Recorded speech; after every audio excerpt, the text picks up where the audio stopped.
Юу цаад болохгүй гэсэн утгаараа. 2004 он цаад болох гэж тэрсэн ч юм биш л дээ. Юу тийм ба. Хамтдаа нэг спорт хийж байгаа тийм. Монголын алтыг нь авчаасаа да манай буудлагаасаас авчаасаа тэгэл бодож исэн.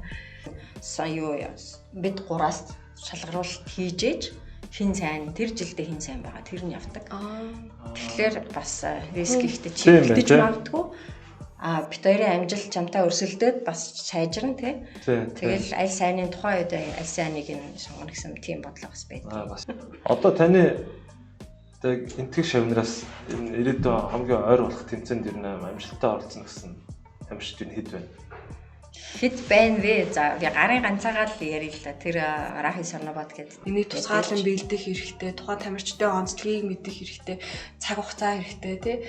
Олон улсын тэмцээн 1987 он гэсэн тийм. Яг намайг төрж яхад би бодсон. Таны анхны тэмцээн 1980 онд би яг төрж яхад олон улсын тэмцээнд явж исэн юм байлээ.